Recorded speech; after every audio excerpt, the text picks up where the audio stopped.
Hello and welcome back to my FPL channel. I am FPL Dean and today you're here for some more preseason content. This is the second part of my differentials to boost your game week rank. My favorite videos to put together where I look at the low owned players currently under 10% ownership to help build out those game week one drafts for you, whether you're on bench boost, whether you're on some other strategy, etc., etc. It doesn't matter. I hopefully have some low price gems and low-owned gems potentially that will really help build out those drafts. Again, smash a like on the video, leave a comment on any players in here that have piqued your interest. I am interested to know. And if there's other players you want me to cover in part 3, which will be out next week in the lead up to game week 1. And if you haven't already, you know what to do. Smash that subscribe button and let's go.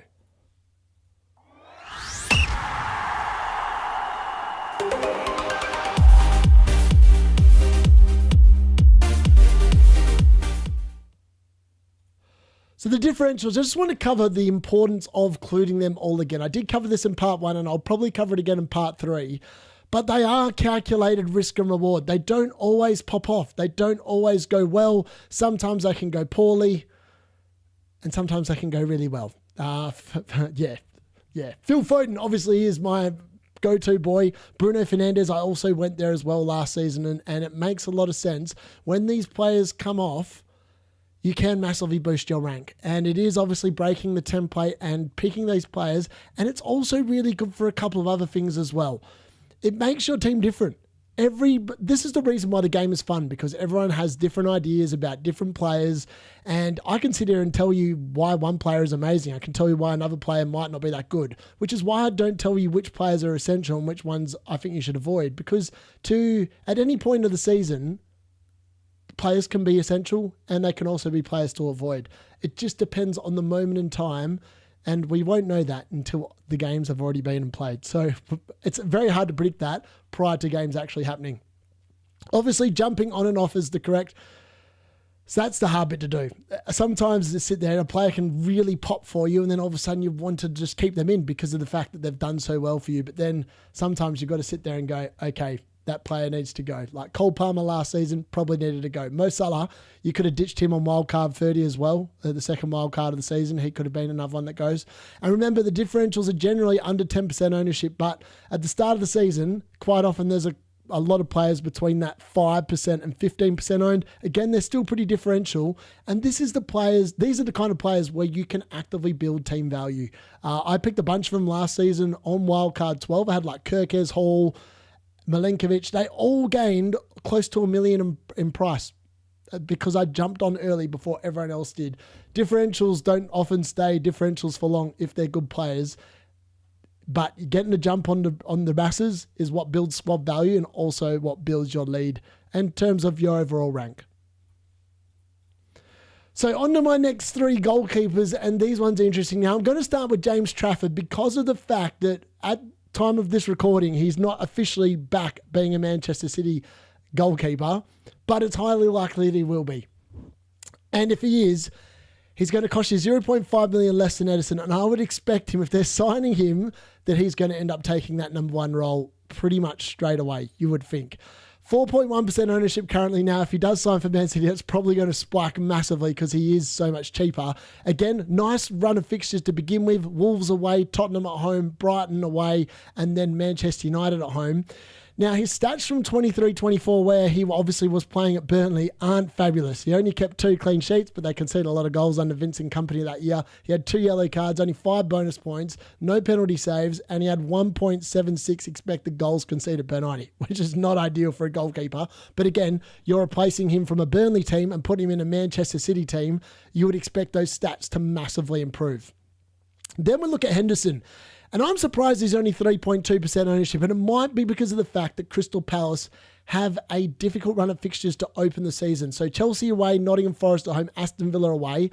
Probably highly likely 2 of those 3 games, no chance of a clean sheet. and then Sunderland at home in game week 4. But if we have a look at last season's stats, his stats are really damn good. For a £5 million goalkeeper, 1.32 expected goals conceded per 90 is pretty damn good. And he kept 11 clean sheets. I didn't realise Crystal Palace kept that many clean sheets until I looked into this. He did get 3 yellow cards for time wasting, etc. He also saved a penalty and he got 8 bonus points. So again, Henderson was actually pretty consistent. The start of the season wasn't good when Crystal Palace weren't that good, but he ended the season with a bang, and it's definitely someone you need to be aware of.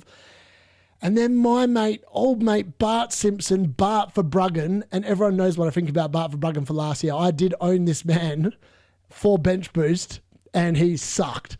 And look, the stats don't lie. 1.48 expected goals conceded per 90, only 7 clean sheets, 5 yellow cards as well, 0 penalty saves, and 6 bonus points.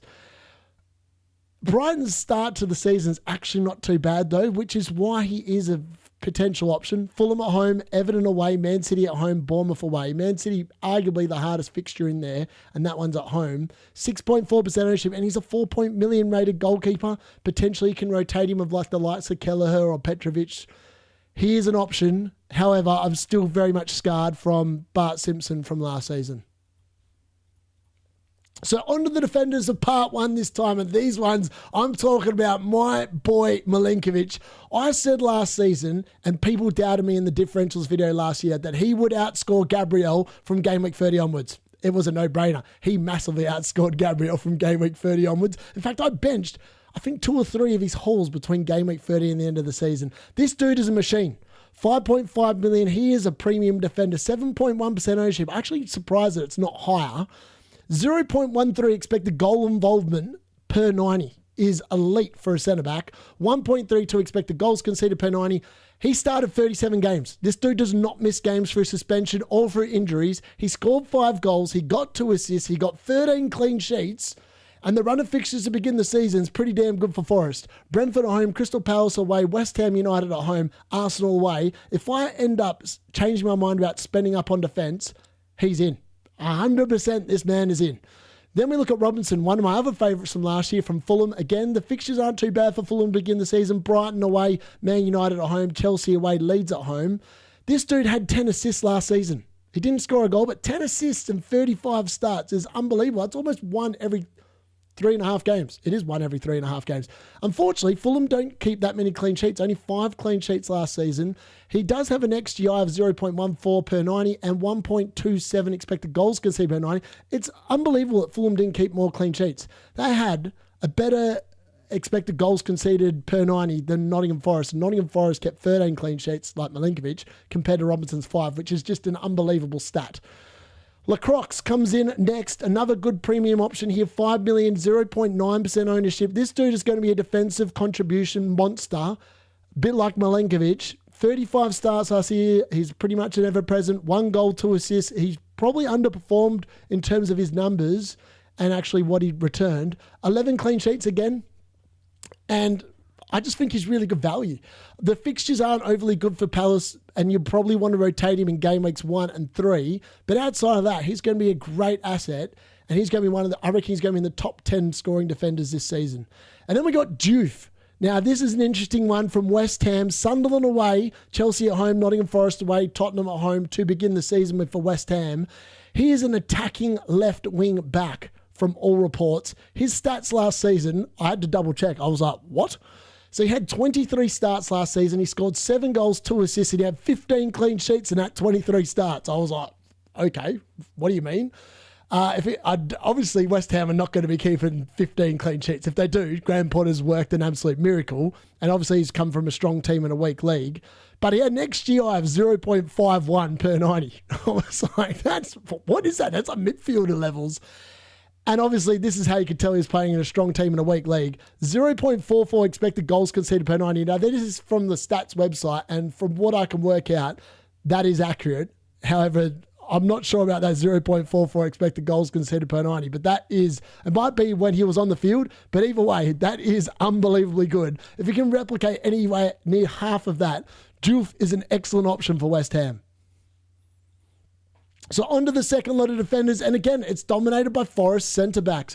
Murillo this time, 5.5 million, again, only owned by 3.3% of the comp. His XGI is significantly lower than Milinkovic's, which is why I prefer Milinkovic over Murillo. 0.07 XGI compared to Milinkovic's 0.13. Again, he is slightly worse defensively as well. 1.34 expected goals conceded per 90. He was again ever present. 36 starts. I think he only missed 2 through injury. 2 goals, not as good as Milinkovic, but he did keep 12 clean sheets as well. And again, that start of the run of fixtures for Forest to begin with is actually really nice.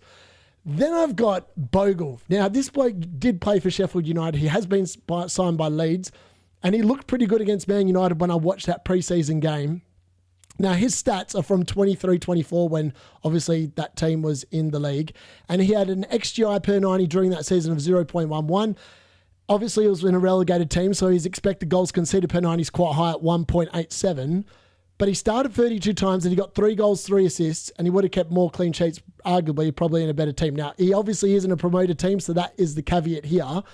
But he could be good value. Other than Arsenal, it's not a bad run of fixtures for Bogle to begin the season. Then we got Dorgu. Now, I thought Lyon could be a really good option here, but potentially it is Dorgu at 4.5 million, 1.7% ownership. Now, the fixtures aren't overly fabulous for Man United for the first 8, and particularly the first 5. But he is so attacking. An XGI of 0.18 per 90. Also, when he's on the field, Man United's expected goals conceded per 90 is only 1.1, which is better than anyone else on this list for defenders. I actually can't believe that. But yeah, so either way, he has had no goals, no assists yet. But again, he only had 10 starts and he came in January last season. And 2 clean sheets. However, if he kicks on, he could be an unbelievably good asset at 4.5 mil. Then we've got Mateus Nunes. Now, this one is obviously pep roulette, and we don't know if they're going to sign a right back. And if they don't, he looks like a really good option. 5.5 mil. He's cheaper than obviously Guavio and 8 Nori, only in 0.5% of teams. But if you have a look at his numbers, an XGI last season of 0.24, and he arguably played pretty much right back every time he did start last year. 1.34 expected goals conceded per 90. 19 starts, and in those starts, he had 1 goal, 7 assists, and 9 clean sheets. Like, when he does start, he's racking up the points, and for that reason, he probably does need to be considered. Wolves away, Tottenham at home, Brighton away, and Man United at home. Again, nice fixtures to begin the season for City right there. So, on to the midfielders in part 1 here, and reindeers.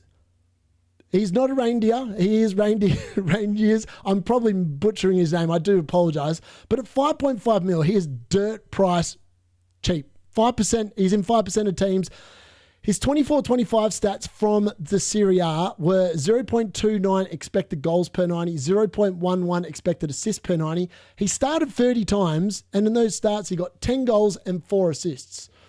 That's 14 attacking returns for someone that's ranked 5.5 million. Again, it does come down to pep roulette, but if he is looking like he's starting in preseason, he could be an amazing asset. So just someone to keep an eye on. It is one of those ones you just have to get a bit more preseason form in terms of what Man City are doing and what Pep's thinking. Then we've got Semenyo. Last week in part 1, I covered Kluivert. This week it is Semenyo. Post the Liverpool in the first game week of the season, the run for Bournemouth attackers in general is elite. And as long as Semenyo stays there, I think he's going to be great again. Last season, 0.27 expected goals per 90, 0.12 expected assists per 90. 36 starts. The dude starts every single game pretty much. 11 goals, 7 assists. For someone that cost, like, what was it, 5 million? 5.5 million last season, even though he's gone up to 7 this year. I think maybe it was 6 last year. I can't really remember. 14 bonus points. This dude's a monster. I think he's going to be great value again. I expect him to put up similar numbers. Then we got Gibbs White. Signed a new contract at Forest. Definitely staying there now. Don't have to worry about Tottenham ruining him. Again, Forest's start to the season is pretty good. Alanga obviously isn't there, so Gibbs White is going to be the hub for everything attacking-wise. 7.5 million. I don't know about the price point. It could be a bit too expensive, but 4.1% ownership. Again, he is low owned. 0.2 expected goals per 90, 0.15 expected assists per 90. Last season, he did start 34 out of 38 games as well, which is pretty damn good. 7 goals, 11 assists, so 18 attacking returns as well, and obviously got the 18 bonus points, so I quite like him.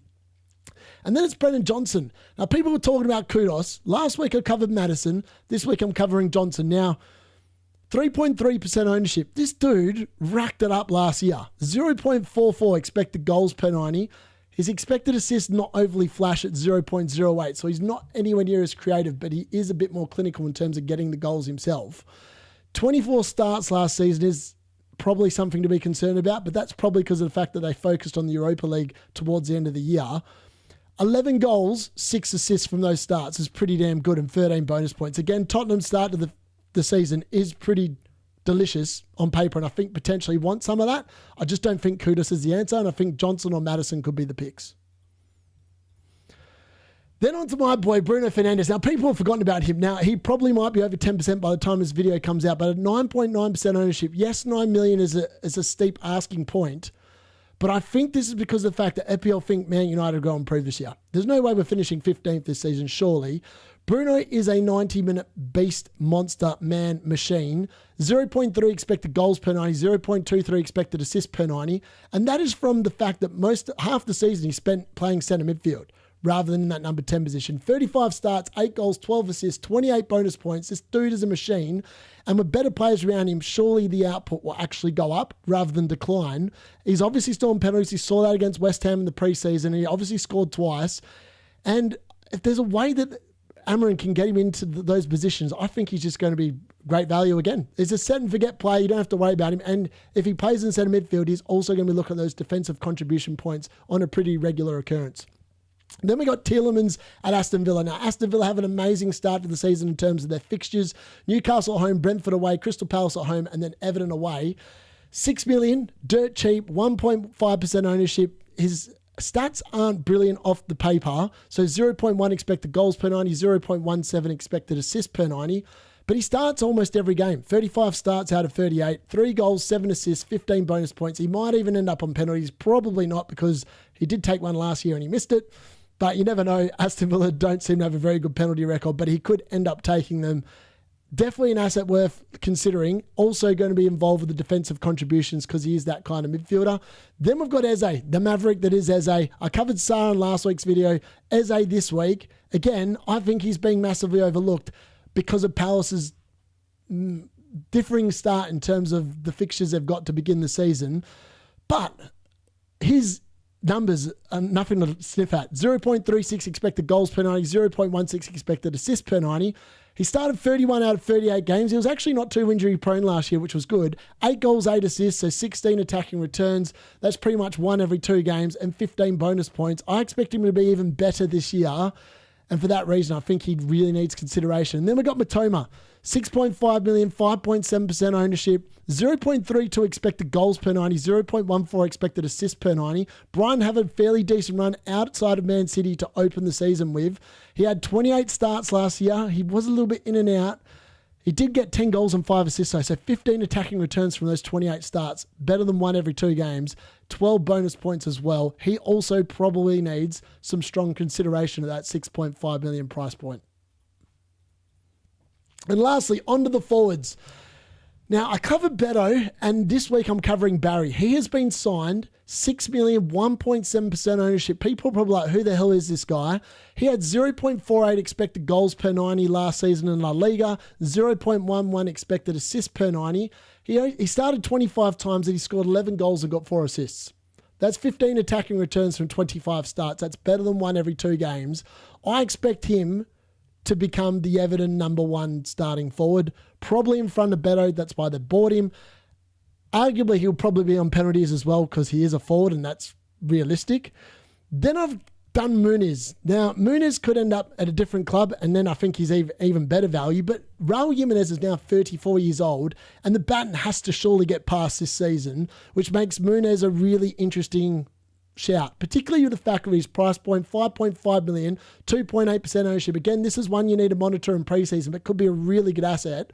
0.56 expected goals per 90, 0.02 expected assists per 90. And in his starts, he only started 8 times last year, but he still got 8 goals and 1 assist and 14 bonus points. Like, the dude racked up the points even off the bench last year. It's eventually going to be his time to shine, and he's shown he can do it in the league. So if he does become the starting forward, he's a fantastic price point to enable the rest of your team. And then we got Thiago. Now, arguably, if Wissa goes and Brian Mbeumo goes, Thiago could be the one that's on penalties. He may be the one that starts up front. Now, his stats last year were rubbish. 1 start, 0 goals, 0 assists, 0 bonus points. In the minutes that he did play, and it was under 1,000, he had 0.07 expected goals per 90, 0.02 expected assists per 90. But I think Brentford don't normally luck out with their analytics department, and I think he's going to be great value. So for that reason, he does need strong consideration, particularly if Wissa leaves. He is almost a guarantee. As long as he's fit and available, I think he's going to be the number 9 starting for Brentford, and he could be really good value with those opening fixtures that they've got. And lastly, we've got Fulkrug, who did start up front with Bowen in the preseason, and it's definitely one to watch, unless obviously West Ham sign another player. But Sunderland away, Chelsea at home, Nottingham Forest away, Tottenham at home. Again, when he did play last season, he had 0.25 expected goals per 90, 0.05 expected assists per 90. He only had the 6 starts because he was injured. 3 goals, 2 assists, 3 bonus points. Something to monitor. But again, a really good, cheap enabler if it does end up paying off. So that brings me to the end of my part 2 of my differentials to boost your game week rank. All these guys, as of recording, are under 10% ownership. Let me know if any of them you are currently thinking about putting into your own drafts, and whether there are other players I haven't covered in the first 2 parts you would like me to cover. And keep your eye out for new content coming out later this week. Before you go, smash a like on the video, and if you haven't already, please think about pressing that subscribe button. I've been FPL Unit, and I'll see you again soon.